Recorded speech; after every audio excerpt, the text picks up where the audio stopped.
Kalau sink dipakai di dapur catering, yang penting bukan cuma kelihatan stainless. Yang harus dibuktikan, panci besar bisa masuk, drainase cepat, konstruksi kuat, dan steward tidak kerja dengan posisi serba maksa.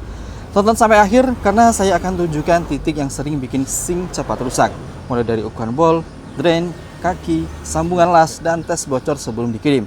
Ini merupakan sink custom stainless untuk dapur produksi, bukan sink rumah tangga. Sink seperti ini dibuat untuk dapur yang setiap hari mencuci panci besar, stock pot, wajan, tray, dan alat masak berat yang lainnya.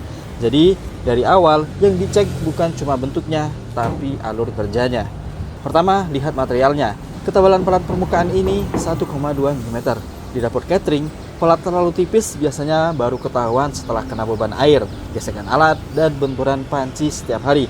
Kalau mau bicara ketebalan, jangan cuma disebut, harus bisa ditunjukkan. Untuk produk jadi, ketebalan biasanya paling aman dibuktikan dari material awal atau spek produksi. Sink produksi tidak boleh cuma bagus saat difoto. Saat dipakai kerja berat, dia harus tetap stabil dan tidak gampang getar. Kedua, kaki. Banyak yang lihat bowl dulu. Padahal, beban terbesar justru turun ke kaki. Kaki sink ini pakai stainless ukuran 38 mm. Beban air penuh, panci besar, dan alat basah semuanya ditahan di bagian ini. Totalnya ada 6 kaki stainless, jadi distribusi beban lebih stabil. Kaki juga adjustable, ini penting karena lantai dapur produksi sering tidak benar-benar rata. Kalau kaki tidak bisa di-setel, sink bisa goyang dan kerja steward jadi tidak nyaman. Dimensi keseluruhan sink ini, panjangnya 230 cm, lebarnya 90 cm. Ukuran ini harus mengikuti ruang dapur, bukan asal dibuat besar. Tinggi sink ini 80 cm. Tinggi kerja penting supaya steward tidak terlalu membungkuk. Jumlah bowl-nya di sini ada 2. Untuk catering, jumlah bowl ini ya ini menentukan seberapa cepat alat kotor bisa diproses.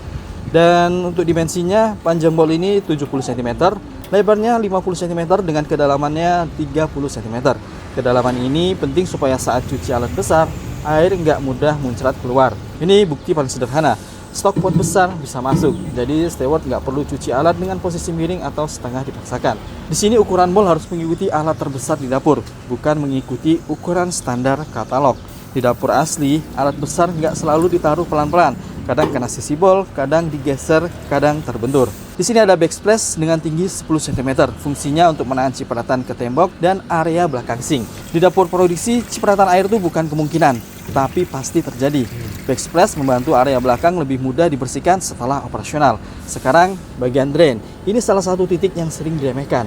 Drain lambat itu efeknya bukan cuma air menggenang, lantai bisa basah, steward lambat, dan area cuci jadi bottleneck. Kita tes langsung, kalau dipakai catering, debit air tinggi itu normal. Pembuangan harus cepat supaya area cuci tidak menahan kerja dapur. Drain juga bisa disesuaikan dari awal desain, mau dibuat cepat buang air atau dibuat bisa mengenang untuk rendam alat. Bisa mengikuti kebutuhan dapur.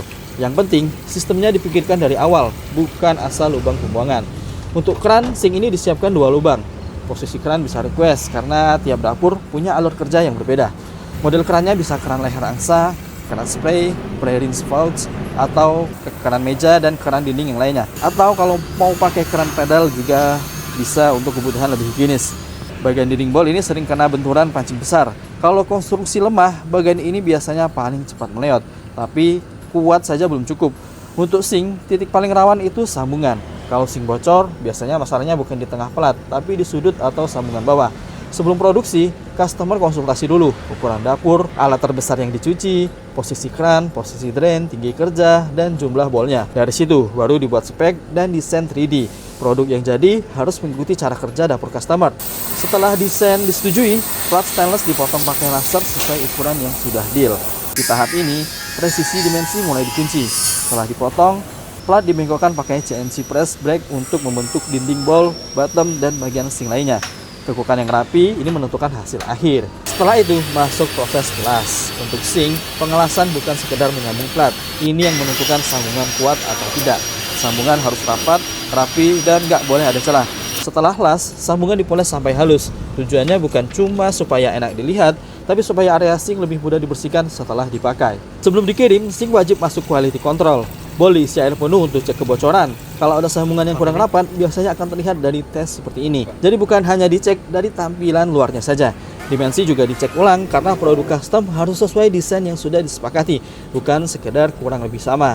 Manfaatnya, Untuk bisnis catering langsung terasa, panci besar bisa dicuci lebih cepat, stok pot lebih cepat balik ke produksi, dan area cuci tidak lagi bottleneck. Tinggi sink ini bisa disesuaikan supaya steward tidak terlalu membungkuk. Kalau kerja berjam-jam, ergonomi seperti ini sangat terasa. Material stainless lebih mudah dibersihkan dan lebih cocok untuk dapur bisnis makanan yang mengejar area kerja higienis. Jadi, sink catering yang benar bukan cuma besar. Yang harus dibuktikan adalah bol lega, drainase cepat, kaki kokoh, sambungan aman, finishing rapi, dan ukurannya sesuai kebutuhan dapur. Dan untuk bagian las, Devon kasih garansi selamanya selama Devon masih ada. Karena sambungan memang jadi titik yang paling kami jaga. Langsung hubungi Devon di nomor ini. Bukan sekedar bikin stainless, tapi bantu bikin alat yang benar-benar sesuai kebutuhan dapur produksi Anda.